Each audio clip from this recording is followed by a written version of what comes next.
নমস্কাৰ সকলোকে স্বাগতম জনাইছো চেনেলটোৰ আকৌ এটা নতুন ভিডিঅ'লৈ।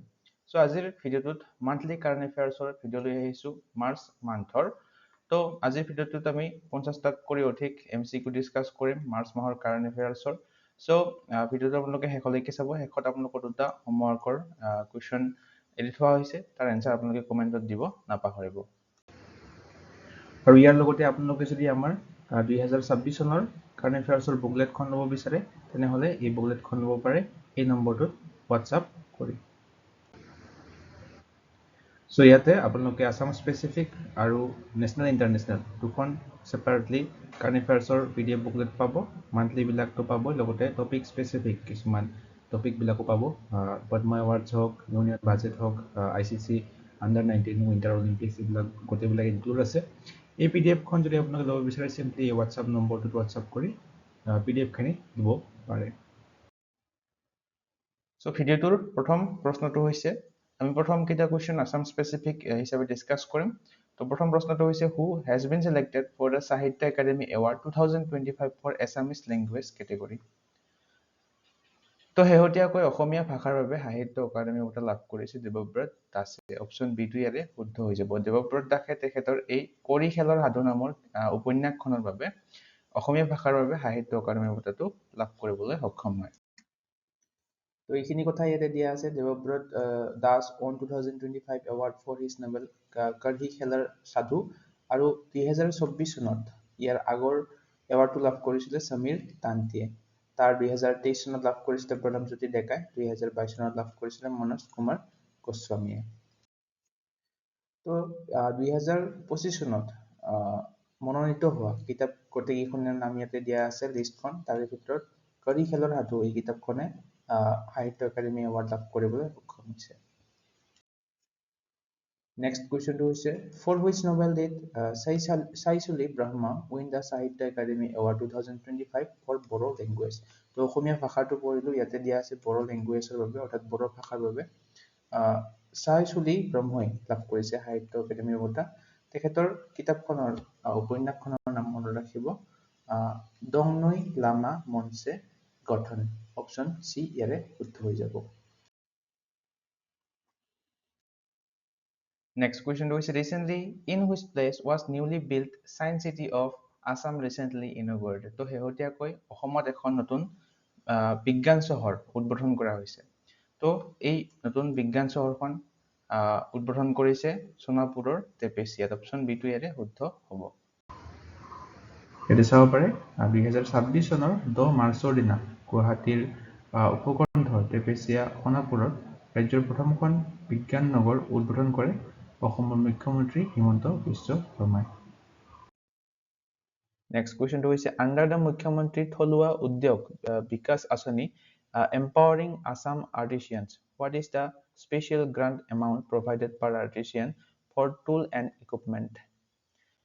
তো সঁজুলি আৰু সৰঞ্জামৰ বাবে প্ৰতিগৰাকী শিল্পী বা কাৰিকৰক কিমান টকাৰ বিশেষ অনুদান প্ৰদান কৰা হৈছে এই মুখ্যমন্ত্ৰী থলুৱা উদ্যোগ বিকাশ আঁচনিৰ অধীনত।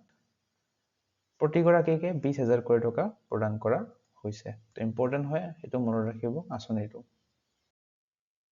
এটা চাব পাৰে এই আঁচনিখনে 15 লাখ টকা পৰ্যন্ত আন্তঃগাঁথনি অনুদান প্ৰদান কৰিছিলে, যাৰ ফলত 4.5 কোটিতকৈ অধিক টকাৰ বিতৰণৰ সৈতে 3,900 অধিক হিতাধিকাৰী উপকৃত হৈছে। নেক্সট কুৱেশ্যনটো হৈছে recently which Assamese sport personality won Global Gender Equality Award of the International Olympic Committee IOC। অৰ্থাৎ আন্তঃৰাষ্ট্ৰীয় অলিম্পিক কমিটিৰ বিশ্ব লিংগ সমতা বঁটা লাভ কৰিছে শেহতীয়াকৈ অসমৰ কোনগৰাকী ক্ৰীড়া ব্যক্তিত্বই। তেখেতৰ নাম হৈছে অভিজিত ভট্টাচাৰ্য। অপশ্যন বি টো হৈ যাব ইয়াৰে শুদ্ধ উত্তৰ। নেক্সট কুৱেশ্যনটো হৈছে এইটো এটা important question. Recently who became the India's 94th chess grandmaster in March 2026। তো 2026 শেহতীয়াকৈ মাৰ্চ মাহত ভাৰতৰ 94তম দবা গ্ৰেণ্ডমাষ্টাৰ কোন হৈছে? এখেতৰ নাম কি? ময়ংক চক্ৰৱৰ্তী। আৰু এই ময়ংক চক্ৰৱৰ্তী হৈছে আমাৰ অসমৰে।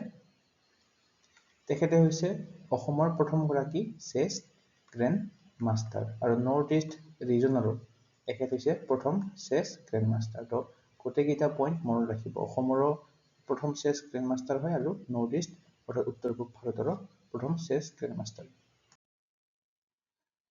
So মাত্ৰ 16 years old অৰ্থাৎ 16 বছৰ বয়সীয়া ময়ংক চক্ৰৱৰ্তী হৈছে Assam's first chess grand master and India's 94th। এইটো মনত ৰাখিব আৰু চাব পাৰে first ever grand master from Assam and the entire north east region of India. লগতে আমি ক'লোৱে এইটো। নেক্সট কুৱেশ্যনটো হৈছে the Kokilabari seed farm area in Manas national park is a critical habitat for which critically endangered bird species. তো শেহতীয়াকৈ এই bird স্পেচিছটোক দেখা গৈছিলে। এইটোৰ নাম হৈছে বেংগল ফ্লৰিকেন, যাক উলু মৰা বুলি কোৱা হয়। এতিয়া চাব পাৰে লোকেলি অসমত উলুমৰা নামেৰে জনা যায় এই চৰাইবিধক। নেক্সট কুৱেশ্যনটো হৈছে which Assamese film maker recently won crystal bear special mention at Berlin international film festival 2026 for the film not hero. So' very important question হয় এইটো। তো বাৰ্লিন ইণ্টাৰনেশ্যনেল ফিল্ম ফেষ্টিভেল 2026ত এই নট হিৰো নামৰ ছবিখনৰ বাবে কোনগৰাকী অসমীয়া চলচ্চিত্ৰ নিৰ্মাতাই ক্ৰিষ্টেল বিয়াৰ স্পেচিয়েল মেনশ্যন লাভ কৰে? ৰীমা দাসে লাভ কৰে। নেক্সট কুৱেশ্যনটো হৈছে recently foundation stones of India's first river end light houses ৱেৰ recently laid along which river in Assam. Very important question. ভাৰতৰ প্ৰথমটো নদীৰ লাইট হাউচৰ আধাৰশিলা স্থাপন কৰা হৈছে শেহতীয়াকৈ ব্ৰহ্মপুত্ৰ নদীৰ ওপৰত। অপশ্যন চিটো হৈ যাব শুদ্ধ উত্তৰ। নেক্সট কুৱেশ্যনটো হৈছে দ্য এনিমেটেড শ্বৰ্ট ফিল্ম চিমি which won the Best Director Award at NYSAF 2026 was directed by whom? তো শেহতীয়াকৈ এই New York short animated film 2026ত এই ছবিখনে চিমি নামৰ ছবিখনে বেষ্ট ডাইৰেক্টৰৰ এৱাৰ্ড লাভ কৰিছে। ডাইৰেক্টৰগৰাকীৰ নাম হৈছে পাৰ্থ সাৰথী মহন্ত, অসমৰে হয় তেখেত। Next question is what is the primary purpose of the Kaushal Connect app recently launched in Assam? তো শেহতীয়াকৈ অসমত এই কৌশল কানেক্ট মোবাইল এপ্লিকেশ্যনটো মুকলি কৰিছিলে। ইয়াৰে মূল উদ্দেশ্যটো কি আমি ক'ব লাগে। তো এই কৌশল কানেক্ট এপটোৰ মূল উদ্দেশ্যটো হৈছে option D to connect citizens with freelancers for various smart services. মানে বিভিন্ন স্মাৰ্ট সেৱাৰ বাবে নাগৰিকক ফ্ৰিলেন্সাৰৰ সৈতে সংযোগ কৰা হৈছে এই এপটোৰ উদ্দেশ্য। নেক্সট কুৱেশ্যনটো হৈছে a newly butterfly species recently discovered in Arunachal Pradesh has been named euthalia limbucha Zubeen Gargi in honour of which Assamese icon. তো নামটোতে আমি ধৰিব পাৰিছো অসমৰ হাৰ্টথ্ৰব জুবিন গাৰ্গৰ নামত শেহতীয়াকৈ এই অৰুণাচল প্ৰদেশত এটা নতুন পখিলাৰ প্ৰজাতি পোৱা গৈছিলে আৰু সেইটোৰ নাম এই ইউথেলিয়া জুবিন গাৰ্গী নামেৰে নামাকৰণ কৰা হৈছে। চ' ইয়াৰে যদি আমি ইম্পৰ্টেণ্ট পইণ্টখিনি চাওঁ, চাইণ্টিফিক নেমটো হৈছে এইটো ইউথেলিয়া লিম্বুচা জুবিন গাৰ্গী। ইয়াৰে কমন নাম অৰ্থাৎ সাধাৰণ নামটো হৈছে বাছাৰ ডিউক। এইটো এই অৰুণাচল প্ৰদেশৰ লেপাৰাডা ডিষ্ট্ৰিক্টৰ এই বাছাৰ নামৰ ফৰেষ্টত পোৱা গৈছে এই বিশেষ পখিলাবিধ। কোনে আইডেণ্টিফাই কৰিছে? দুজন ৰিচাৰ্চাৰে আইডেণ্টিফাই কৰিছে, ৰোশন উপাধ্যায় আৰু কলেশ সদাশিৱানে। নেক্সট কুৱেশ্যনটো হৈছে recently the newly discovered plant species osbeckia Zubeen garginia was found in which national park of Assam. তো শেহতীয়াকৈ অছবেকিয়া জুবিন গাৰ্গিয়ানা নামৰ নতুন উদ্ভিদ প্ৰজাতি এবিধ আৱিষ্কাৰ কৰা হৈছে অসমৰ কোনখন ৰাষ্ট্ৰীয় উদ্যানত আমাক সুধিছে। আৰু এইবিধ হৈছে সেই নতুন প্লান্ট স্পেচিছটো যিটোৰ নাম দিয়া হৈছে অছবেকিয়া জুবিন গাৰ্গিয়ানা। তো ভেৰি ইম্পৰ্টেণ্ট মনত ৰাখিব আপোনালোকে নামটো। আৰু এইটো পোৱা গৈছে মানাস নেশ্যনেল পাৰ্কত। অপশ্যন চিটো হৈ যাব শুদ্ধ উত্তৰ, মানস ৰাষ্ট্ৰীয় উদ্যানত।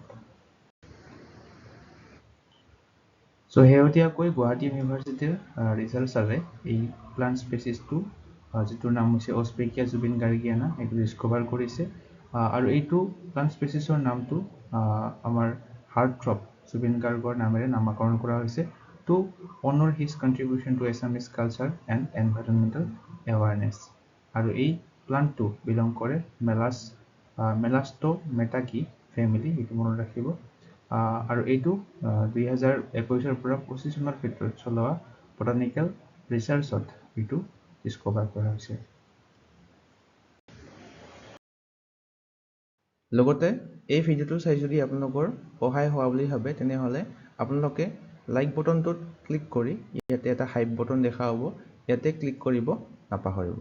ইয়াতে ক্লিক কৰি হাইপ কৰি দিব। নেক্সট ভেৰি ইম্পৰ্টেণ্ট কুৱেশ্যন আগন্তুক এক্সামসমূহৰ বাবে who has been awarded 2025 Jnanpith award, India's highest literary award. তো ভাৰতৰ সৰ্বোচ্চ সাহিত্য সন্মান কি? সকলোৱে জানো জ্ঞানপীঠ এৱাৰ্ড। জ্ঞানপীঠ বঁটা 2025 চনৰটো ঘোষণা কৰা হৈছে শেহতীয়াকৈ। এইটো লাভ কৰিছে এখেতৰ নাম কি? এখেতৰ নাম হৈছে option C R বৈৰা Muthu.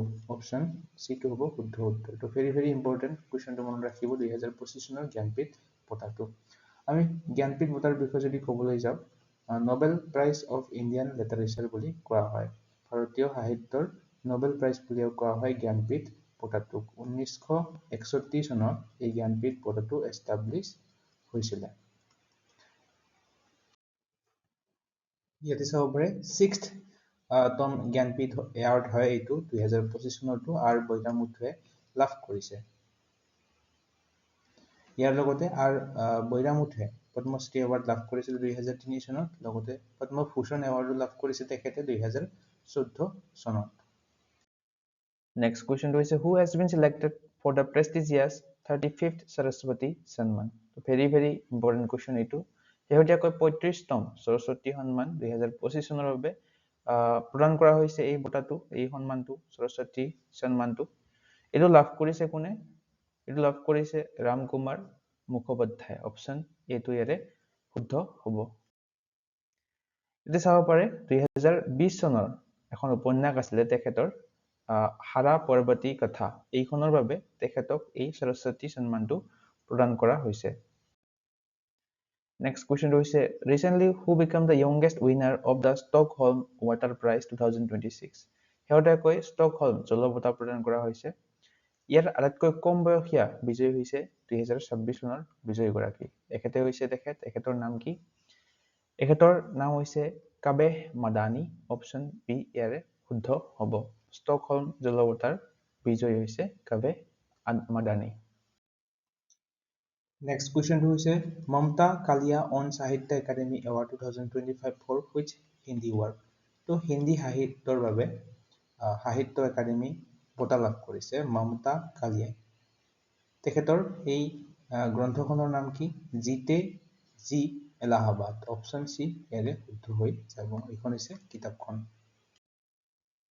Next কুৱেশ্যনটো হৈছে এইটো এটা important question. Who has been selected for the prestigious 2026 Abel prize. Abel বঁটাৰ বাবে শেহতীয়াকৈ কাক নিৰ্বাচিত কৰা হৈছে? 2026 চনৰ এই এবেল বঁটাৰ বাবে এবেল বঁটাটোক নোবেল প্ৰাইজ ফৰ মেথামেটিক্স বুলিও কোৱা হয়। এইটো মনত ৰাখিব, নোবেল প্ৰাইজ ফৰ মেথামেটিক্স। তো এই বঁটাটো 2026 চনত লাভ কৰিছে গেৰ্ট ফল্টিংছে। অপশ্যন এটো ইয়াৰে শুদ্ধ হ'ব। এখেতে হৈছে গাৰ্ট ফল্টিংছ। এটা চাব পাৰে জাৰ্মান মেথমেটিচিয়ান হয় আৰু ইয়াৰ এটা ইম্পৰ্টেণ্ট পইণ্ট মনত ৰাখিব, গাৰ্ট ফল্টিংছ হৈছে প্ৰথমগৰাকী জাৰ্মান মেথমেটিচিয়ান যিয়ে এবেল প্ৰাইজ লাভ কৰিছে। নেক্সট কুৱেশ্যনটো হৈছে which airport was named the world's best airport in the Skytrax award 2026। Skytrax award 2026ত কোনটো বিমানবন্দৰ বিশ্বৰ শ্ৰেষ্ঠ বিমানবন্দৰ হিচাপে পৰিগণিত হৈছে? 2026 চনৰ স্কাইট্ৰেক্স এৱাৰ্ডছত এই ছিংগাপুৰৰ চাংগি এয়াৰপৰ্টটোৱে শীৰ্ষস্থান লাভ কৰিছে। নেক্সট কুৱেশ্যনটো হৈছে which became the second state in India to pass the uniform civil code UCC bill 2026। তো উত্তৰাখণ্ড ৰাজ্যখন আছিলে প্ৰথমখন ৰাজ্য যিয়ে এই ইউনিফৰ্ম চিভিল কোড বিলখন পাছ কৰিছিলে। আৰু দ্বিতীয়খন ৰাজ্য হৈ পৰিছে গুজৰাট ৰাজ্যখন অপশ্যন C2 ইয়াৰে শুদ্ধ হ'ব ইয়াতে চাব পাৰে Uttarakhand was the first state to adopt UCC post independence তো আৰ্টিকেল 44 আন্ডাৰত এই ইউনিফৰ্ম চিভিল কোডটো পৰে এইটো মনত ৰাখিব article 44 Next question to which union territory recently became the second fully literate union territory in India with a literacy rate 99.93%. তো শেহতীয়াকৈ 99.93 সাক্ষৰতা হাৰৰ সৈতে ভাৰতৰ দ্বিতীয়খন সম্পূৰ্ণ সাক্ষৰ কেন্দ্ৰীয় শাসিত অঞ্চল হৈ পৰিছে অপশ্যন চি চণ্ডীগড় কেন্দ্ৰীয় শাসিত অঞ্চলখন Next question is India's first operational ring metro was recently inaugurated in which city? তো ভাৰতৰ প্ৰথমটো কাৰ্যক্ষম এই ring metro শেহতীয়াকৈ কোনখন চহৰত উদ্বোধন কৰা হৈছে ভাৰতৰ ৰাজধানী দিল্লীত উদ্বোধন কৰা হৈছে ভাৰতৰ প্ৰথমটো ring metro Next question is Asia's largest tulip garden inaugurated in March 2026 is located in which city? তো এছিয়াৰ আটাইতকৈ ডাঙৰ টুলিপ গাৰ্ডেন শেহতীয়াকৈ উদ্বোধন কৰা হৈছে এইখন ভাৰতৰ শ্ৰীনগৰ জিলাখনত অৱস্থিত এইখন হৈছে সেই টুলিপ গাৰ্ডেনখন নেক্সট কুৱেশ্যনটো হৈছে Bharat electricity summit 2026 is being held in which city তো ভাৰত বিদ্যুৎ সন্মিলন 2026 চনৰটো 19 তাৰিখৰ পৰা 22 মাৰ্চ তাৰিখে অনুষ্ঠিত হৈছিল নতুন দিল্লীত অনুষ্ঠিত হৈছিল ভাৰত ইলেক্ট্ৰিচিটি সামিট 2026 টো Next question to is Prime Minister Narendra Modi will attend G7 Summit 2026 in which country? তো G7 Summitত আমাৰ ভাৰতৰ প্ৰধানমন্ত্ৰী নৰেন্দ্ৰ মোদীয়ে পাৰ্টিসিপেট কৰিব তো আমাক সুধিছে যে এই G7 Summitটো 2026 চনৰ কোনখন দেশত হ'ব এইটো হ'ব ফ্ৰান্সত G7 Summit 2026 টো এটা চাব পাৰে ফ্ৰান্সৰ এভিয়ান লেছ বাইন্সত অনুষ্ঠিত হ'ব জুনৰ 15 তাৰিখৰ পৰা 17 তাৰিখলৈকে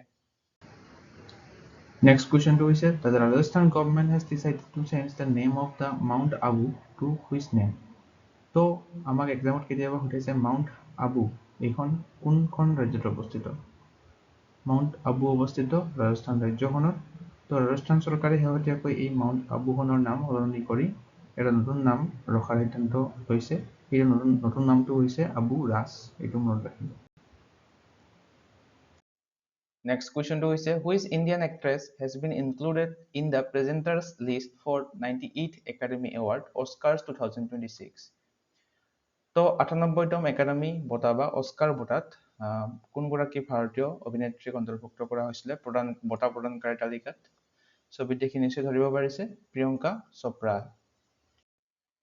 Next question to is who has been appointed as the Vice Chief of Army Staff of India effective from April 1st 2026 তো 1 এপ্ৰিল 2026 ৰ পৰা কাৰ্যকৰী হোৱাকৈ ভাৰতীয় সেনাৰ উপপ্ৰধান হিচাপে নিযুক্তি দিয়া হৈছে Dhiraj সেঠক Next question to is who was featured in the Times Women's of the Year 2026 list for her work in promoting girls' education in India. So very important question এইটো এটা Times Women's of the Year 2026 এইটো কোনে লাভ কৰিছে এখেতে লাভ কৰিছে এখেতৰ নাম হৈছে সাফিনা হুছেইন অপচন বি টো ইয়াৰে কাৰেক্ট হ'ব তো সাফিনা হুছেইন হৈছে এই এডুকেট গাৰ্লছ নামৰ এনজিঅ'টোৰ ফাউণ্ডাৰ বা প্ৰতিষ্ঠাপক যিটো এনজিঅ'য়ে 2025 চনত ৰেমন মেগাছেছে এৱাৰ্ড লাভ কৰিবলৈ সক্ষম হৈছিল ভাৰতৰ প্ৰথমটো এনজিঅ' বা এটা সংস্থা আছিল যিয়ে ৰেমন মেগাছেছে এৱাৰ্ডটো লাভ কৰিবলৈ সক্ষম হৈছিল এই এডুকেট গাৰ্লছ নামৰ সংস্থাটোৱে সাফিনা হুছেইন হৈছে ইয়াৰে প্ৰতিষ্ঠাপক Next question to which institution is ranked as the top Indian university in the QS World University Ranking 2026 তো QS World University Ranking 2026 চনত কোনখন প্ৰতিষ্ঠানে শীৰ্ষ ভাৰতীয় বিশ্ববিদ্যালয় হিচাপে স্থান লাভ কৰিছে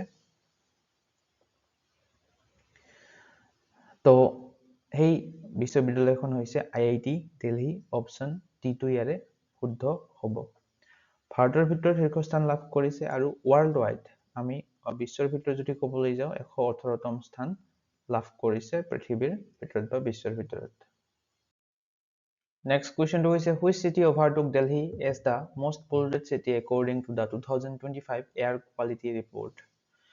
বায়ুৰ গুণাগুণ প্ৰতিবেদন 2025 চনৰটো শেহতীয়াকৈ প্ৰকাশ কৰিছে। দিল্লীখন আছিলে শীৰ্ষস্থান ইয়াৰ আগতে। তো এই দিল্লীক অতিক্ৰম কৰি এখন নতুন চহৰ আটাইতকৈ প্ৰদূষিত চহৰ হিচাপে পৰিগণিত হৈছে। সেইখন হৈছে গাজিয়াবাদৰ এই লনি চহৰখন। এইখন ক'ত আছে? গাজিয়াবাদত অৱস্থিত।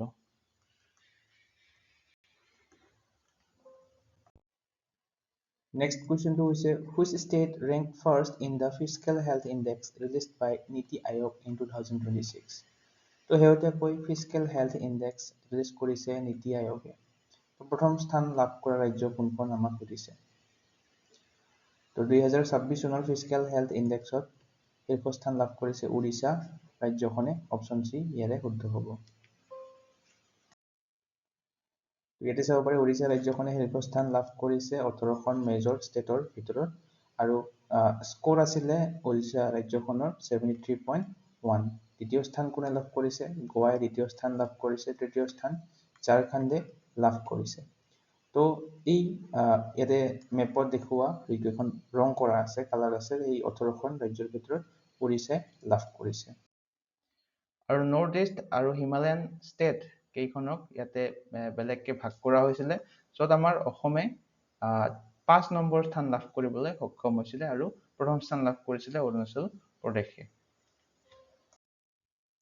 নেক্সট কুৱেশ্যনটো হৈছে এইটো ইম্পৰ্টেণ্ট কুৱেশ্যন, ইণ্ডেক্স বিলাক ইম্পৰ্টেণ্ট হয়।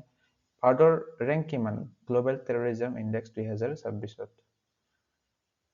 তো গ্ল'বেল টেৰৰিজম ইণ্ডেক্স 2026 শেহতীয়াকৈ প্ৰকাশ কৰিছে। ভাৰতৰ স্থান লাভ কৰিছে 13th, অৰ্থাৎ 13 বা 13তম স্থান লাভ কৰিছে ভাৰতে। নেক্সট কুৱেশ্যনটো হৈছে recently India ranks at which position globally in terms of coal reserve? কয়লাৰ ভঁৰালৰ ক্ষেত্ৰত বিশ্বজুৰি ভাৰতৰ স্থান কিমান? তো ভাৰতে পঞ্চম স্থানত আছে বৰ্তমান কোয়েল ৰিজাৰ্ভৰ ক্ষেত্ৰত। USA হৈছে প্ৰথমখন দেশ, শীৰ্ষস্থানত আছে। ৰাছিয়া দ্বিতীয় স্থানত আছে, তাৰপিছত অষ্ট্ৰেলিয়া, তাৰপিছত চাইনা আৰু তাৰপিছত পঞ্চম স্থানত আমাৰ ভাৰত। এতিয়া চাব পাৰে টপ 4 কাউণ্ট্ৰি হৈছে USA, ৰাছিয়া, অষ্ট্ৰেলিয়া আৰু চাইনা। নেক্সট কুৱেশ্যনটো হৈছে which country topped the global terrorism index 2026 as the most affected by terrorism? তো অলপ আগতে আমি পঢ়িলো 2026 চনৰ গ্ল'বেল টেৰৰিজম ইণ্ডেক্সত ভাৰতৰ স্থান কিমান আছিলে? 13তম। তো শীৰ্ষস্থান কোনে লাভ কৰিছে? তো শীৰ্ষস্থান লাভ কৰিছে সকলোৰে পৰিচিত পাকিস্তান দেশখনে। ইয়াতে চাব পাৰে পাকিস্তান দেশখন শীৰ্ষস্থান লাভ কৰিছে আৰু ভাৰতে 13তম স্থান লাভ কৰিছে। Next question to is which country topped the global pollution list according to the latest report where India ranked 6th? ভাৰতে গ্লোবেল পলিউশ্যন লিষ্টত 6ৰ্থতম স্থান লাভ কৰিছে। তো শীৰ্ষস্থান লাভ কৰা কাউণ্ট্ৰিখন হৈছে পাকিস্তান। অপশ্যন চি ইয়াৰে শুদ্ধ হ'ব। এইটো চাব পাৰে ৱৰ্ল্ড এয়াৰ কোৱালিটি ৰিপৰ্ট 2025টো শেহতীয়াকৈ ৰিলিজ কৰিছে। পাকিস্তানখন হৈছে শীৰ্ষ স্থান লাভ কৰা country.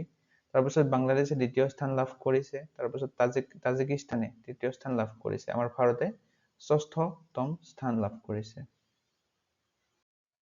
Next question is according to the latest report by CIPRI, what is the rank of India as an arms importer in the world from 2021 to 25? তো CIPRIৰ সম্পূৰ্ণ ৰূপটো নিশ্চয় সকলোৱে জানে, ষ্টকহোলম ইণ্টাৰনেশ্যনেল পিচ ৰিচাৰ্চ ইনষ্টিটিউট। তো শেহতীয়াকৈ এটা নতুন প্ৰতিবেদন জাৰি কৰিছে তেওঁলোকে। ভাৰতৰ স্থান হৈছে অস্ত্ৰ আমদানিকাৰক দেশ হিচাপে দ্বিতীয় স্থান। অপশ্যন বিটো ইয়াৰে শুদ্ধ হ'ব। প্ৰথম দেশখন হৈছে Ukraine. Next question to is which country topped the World Happiness Report 2026 as happiest country in the world? তো বিশ্ব সুখ প্ৰতিবেদন 2026 অনুসৰি আটাইতকৈ সুখী দেশখন হৈছে ফিনলেণ্ড। অপশ্যন ইয়াৰে চিটো হ'ব শুদ্ধ উত্তৰ। দ্বিতীয় স্থান লাভ কৰিছে আইচলেণ্ড, তৃতীয় স্থান ডেনমাৰ্ক আৰু ভাৰতৰ স্থান যদি আমাক সোধে ৱৰ্ল্ড হেপিনেছ ৰিপৰ্ট 2026ত 116তম স্থান ভাৰতে লাভ কৰিছে। So next question to এইটোৱে সুধিছে what is the rank of India in World Happiness Report 2026? 116 অৰ্থাৎ 116তম। নেক্সট কুৱেশ্যনটো হৈছে on which date international women's day 2026 celebrated. তো প্ৰতি বছৰে আন্তঃৰাষ্ট্ৰীয় নাৰী দিৱস পালন কৰা হয় 8 মাৰ্চ তাৰিখে। এই বছৰৰ থিমটো আপোনালোকে মনত ৰাখিব গিফ্ট টু গেইন। এইটো আছিলে থিমটো 2026 চনৰ গিফ্ট টু গেইন। নেক্সট কুৱেশ্যনটো হৈছে on which date is world consumer rights day observed every year. তো এইটো এটা ইম্পৰ্টেণ্ট কুৱেশ্যন হয়। World consumer rights day observe কেতিয়া কৰা হয় প্ৰতি বছৰে? 15 মাৰ্চ তাৰিখে প্ৰতি বছৰে ৱৰ্ল্ড কনজিউমাৰ ৰাইটছ ডে পালন কৰা হয়। আৰু এই বছৰৰ থিমটো মনত ৰাখিব 2026 চনৰ safe products confident consumers. Next কুৱেশ্যনটো হৈছে the world's first stem cell therapy for Parkinson's disease received approval in 2026 by which country. তো পাৰ্কিনছন ৰোগৰ বাবে বিশ্বৰ প্ৰথমটো ষ্টেম চেল থেৰাপি অনুমোদন জনাইছে জাপান দেশখনে। নেক্সট কুৱেশ্যনটো হৈছে in which Indian city was the country's first gas vending machine LPG ATM launched. ভাৰতৰ কোনখন চহৰত দেশৰ প্ৰথমটো গেছ ভেণ্ডিং মেচিন মুকলি কৰা হৈছে? এইটো হৈছে এই গেছ ভেণ্ডিং মেচিনটো। তো প্ৰথমখন চহৰ হৈছে গুৰুগ্ৰাম। অপশ্যন D2 ইয়াৰে শুদ্ধ হ'ব। গুৰুগ্ৰাম হাৰিয়ানা ৰাজ্যখনত অৱস্থিত। নেক্সট কুৱেশ্যনটো হৈছে recently who has been re-elected as the supreme leader of North Korea. তো শেহতীয়াকৈ কাক উত্তৰ কোৰিয়াৰ সৰ্বোচ্চ নেতা হিচাপে পুনৰ নিৰ্বাচিত কৰা হৈছে? Important question. নিশ্চয় সকলোৱে জানে নৰ্থ কোৰিয়াৰ সৰ্বোচ্চ নেতা হিচাপে পুনৰ নিৰ্বাচিত কৰা হৈছে কিম জং উনক। অপশ্যন C2 হ'ব ইয়াৰে শুদ্ধ উত্তৰ। নেক্সট কুৱেশ্যনটো হৈছে who is set to become prime minister of Nepal after 2026 parliamentary election. তো শেহতীয়াকৈ নেপালৰ নতুন প্ৰধানমন্ত্ৰী হৈছে 2026 চনৰ সাংসদীয় নিৰ্বাচনৰ পিছত এখেতে হৈছে নেপালৰ নতুন প্ৰধানমন্ত্ৰী। এখেতৰ নাম কি? বলেন্দ্ৰ শ্বাহ। অপশ্যন D2 ইয়াৰে শুদ্ধ হ'ব। নেক্সট কুৱেশ্যনটো হৈছে according to the Hurun global rich list 2026 who is the richest person in the world. তো বৰ্তমান আটাইতকৈ ধনী ব্যক্তিগৰাকী হৈছে হুৰুন গ্লোবেল ৰিচ লিষ্টৰ অনুসৰি এলন মাস্ক। অপশ্যন C2 হ'ব কাৰেক্ট। নেক্সট কুৱেশ্যনটো হৈছে who took oath as the president of Chile in March 2026। তো শেহতীয়াকৈ চিলিৰ নতুন ৰাষ্ট্ৰপতি হৈছে মাৰ্চ মাহত এখেতৰ নাম কি? জোছে এণ্টনিঅ কাষ্ট হৈছে চিলিৰ নতুন ৰাষ্ট্ৰপতি। আপোনালোকে চিলিৰ কেপিটেলখনৰ নাম কি হয় সেইটো কমেণ্টত জনাবলৈ নাপাহৰিব। আৰু চিলিৰ কাৰেঞ্চি হৈছে পেছো। নেক্সট কুৱেশ্যনটো হৈছে which team on Ranji trophy 2025-26 title. তো ৰঞ্জি ট্ৰফি 2025-ৰ পৰা 26 খিতাপ কোন দলে জয়লাভ কৰিছে? ভেৰি ইম্পৰ্টেণ্ট কুৱেশ্যন আগন্তুক এক্সামসমূহৰ বাবে। ৰঞ্জি ট্ৰফি 2025-ৰ পৰা 26 টাইটল লাভ কৰিছে জম্মু আৰু কাশ্মীৰ। অপশ্যন C2 হৈ যাব শুদ্ধ উত্তৰ। আৰু জম্মু আৰু কাশ্মীৰৰ এইটো প্ৰথমটো ৰঞ্জি ট্ৰফি টাইটল আছিলে। এইটো মনত ৰাখিব। কৰ্ণাটক হৈছে ৰানাৰ্ছ আপ। নেক্সট কুৱেশ্যনটো হৈছে which team on the overall championship at 6th খেলো ইণ্ডিয়া উইণ্টাৰ গেমছ 2026। ষষ্ঠ খেলো ইণ্ডিয়া শীতকালীন গেমছ 2026ত সামগ্ৰিক চেম্পিয়নৰ খিতাপটো লাভ কৰিছে, অৰ্থাৎ চেম্পিয়নশ্বিপৰ টাইটলটো লাভ কৰিছে ইণ্ডিয়ান আৰ্মিয়ে, ভাৰতীয় সেনাবাহিনীয়ে।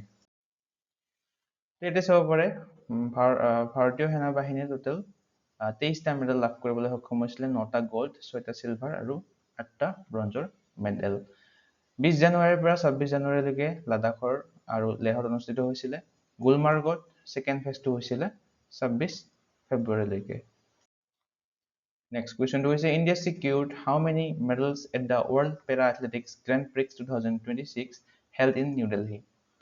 তো ৱৰ্ল্ড পেৰা এথলেটিক্স গ্ৰেণ্ড প্ৰিক্সত ভাৰতে 208টা মেডেল লাভ কৰিবলৈ সক্ষম হৈছে। তো ইয়াতে চাব পাৰে ভাৰতে 75টা গ'ল্ড মেডেল লাভ কৰিছিলে, চিলভাৰ 69টা আৰু 64টা ব্ৰঞ্জৰ মেডেল লাভ কৰিবলৈ সক্ষম হৈছিলে। টোটেল 108টা। নেক্সট কুৱেশ্যনটো হৈছে who won gold medal in the men's javelin throw' at the 2026 world para athletics grand prix held in New Delhi. তো পেৰা এথলেটিক্স গ্ৰেণ্ড প্ৰিক্সত জেভলিন থ্ৰ' প্ৰতিযোগিতাত গ'ল্ড মেডেল লাভ কৰিছিলে সুমিত until অপশ্যন B2 ইয়াৰে শুদ্ধ হ'ব নেক্সট কুৱেশ্যনটো হৈছে recently who has been honoured with para archer of the award 2025 para archer of the year 2025 এৱাৰ্ডটো কোনে লাভ কৰিছে তো এখেতে লাভ কৰিছে এখেতৰ নাম হৈছে শীতল দেৱী অপশ্যন D2 ইয়াৰে শুদ্ধ হ'ব তো আমাক এক্সামত কেতিয়াবা সুধিব শীতল দেৱীটো কোন খেলৰ সৈতে জড়িত তেখেত এগৰাকী পেৰা আৰ্চাৰ হয় এইটো মনত ৰাখিব নেক্সট কুৱেশ্যনটো হৈছে who won the women's title at the India open 2026 by defeating Hana Motas তো ইণ্ডিয়া অপেন 2026 শেহতীয়াকৈ অনুষ্ঠিত হৈছিলে হানা মটাছ আছিলে ৰানাৰ্ছ আপ তো ভাৰতৰ অনাহত সিঙে জয়লাভ কৰিছে ইণ্ডিয়া অপেন 2026 স্কোৱাছ খেলুৱৈ হৈ অনাহত সিং